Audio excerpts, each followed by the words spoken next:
नमस्कार, मी श्वेता. तुम्ही पाहताय न्यूज 18 लोकमत. मुद्दा महाराष्ट्राचा मध्ये तुमचं स्वागत. सुरुवातीला एक महत्त्वाची आणि मोठी बातमी आहे. देशामध्ये पॉप्युलर फ्रंट ऑफ इंडिया म्हणजे पीएफआय वरती बंदी किंवा प्रतिबंधक घातल्यानंतरही बिहारमध्ये पीएफआय सक्रिय असल्याची धक्कादायक माहिती उघड झाली आहे. सुरक्षा यंत्रणांच्या निशाण्यावरती आल्यानंतर पीएफआयनं आपल्या बेकायदेशीर कारवाया बदलल्याचं सांगण्यात येत आहे. मात्र आता पीएफआय लष्कराप्रमाणे प्रशिक्षण देण्याऐवजी महत्त्वपूर्ण लोकांना टार्गेट करून त्यांना जीवे मारण्याचा कट रचत असल्याचा दावा एनआयएनं केलाय.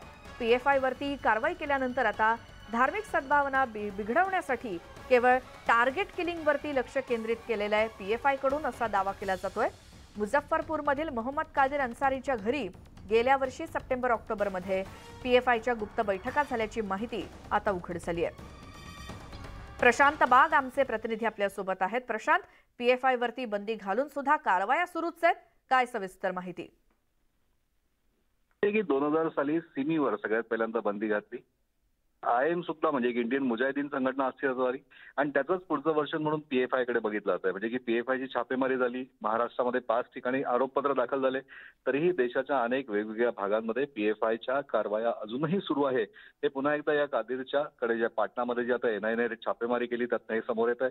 म्हणजे या प्रकारे समाजामध्ये दुही वाढवायची तयार करायचं आणि विघटन करायचं आणि समाजामध्ये वेगवेगळ्या समाजामध्ये धार्मिक तेढ वाढवायची, अशा प्रकारचं काम जर का पीएफआयच्या माध्यमातून होत असेल तर ते खरोखर धक्कादायक आहे. अजूनही अनेक गोष्टींचा धक्कादायक खुलासा येत्या दिवसात होऊ शकेल, कारण काही गुप्त माहिती आपल्याला मिळाली आहे कादिरच्या घरी एनआयएला आणि त्या आधारावर अनेक ठिकाणी एनआयए छापेमारी करू शकते. येत्या दिवसात स्पष्ट होईल. श्वेता. प्रशांत, धन्यवाद तुम्ही सगळ्या दिलेल्या या माहितीसाठी. एनआयएनं दावा केल्याप्रमाणे कारवाया अजूनही सुरू आहेत. देशामध्ये पीएफआय वरती बंदी असून सुद्धा. यानंतर एक मोठी बातमी आहे राहुरीमधून. गुहा गावामध्ये कनिफनाथ मंदिरामध्ये आरती करण्यापासून प्रशासनानं रोखल्यामुळे ग्रामस्थ आक्रमक झालेत. प्रार्थनास्थळा शेजारी असलेल्या कनिफनाथांच्या मंदिरातील आरतीचा वाद अनेक दिवसांपासून सुरू आहे. प्रत्येक गुरुवारी ग्रामस्थ कनिफनाथांची आरती करतात. मात्र वाद टाळण्यासाठी कनिफनाथ महाराजांच्या मंदिरात आरती करण्यापासून प्रशासनानं रोखल्यामुळे नागरिकांचा संताप अनावर झालाय. त्यातच प्रशासनानं लावलेल्या जमावबंदीमुळे नागरिकांच्या संतापात भरच पडली आहे. मंदिराजवळ पोलिसांनी अडवल्यामुळे ग्रामस्थांनी गावाच्या वेशीजवळच ठिय्या मांडला आणि जोवर जमावबंदी हटत नाही तोवर आंदोलन सुरूच ठेवण्याच्या भूमिकेवरती ग्रामस्थ ठाम आहेत. राहुरीतल्या या गुहा गावामध्ये नेमकी काय परिस्थिती आहे, वाद काय आहे, जाणून घेऊयात. आमचे प्रतिनिधी हरीश दिमोटे आपल्या सोबत आहेत फोन लाईन वरती. हरीश.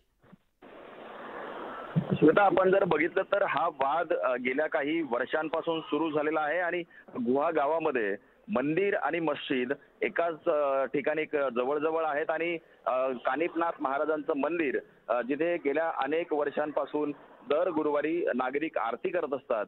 मात्र जमिनीचा वाद सध्या सुरू आहे. कानिफनाथ मंदिराकडे असलेली जमीन काही समाज जो आहे तो कसतोय आणि ती जमीन ते मंदिराला देत नाहीयेत. त्यामुळं अनेक वर्षापासून न्यायालयीन लढाई देखील सुरू आहे. मात्र प्रशासनाने कुठेतरी आज आरती करण्यास मनाई केलेली आहे. त्यामुळं नागरिक संतप्त झाले आणि मस्जिद जिथे आहे किंवा मंदिर जिथे आहे तिथे जाऊन आरती करण्याचा प्रयत्न केला. मात्र पोलिसांनी त्यांना रोखलंय. नागरिकांनी थेट रस्त्यावरती येऊन कानिफनाथ महाराजांची आरती केली आहे. अजून देखील तिथे ठिय्या आंदोलन सुरू आहे.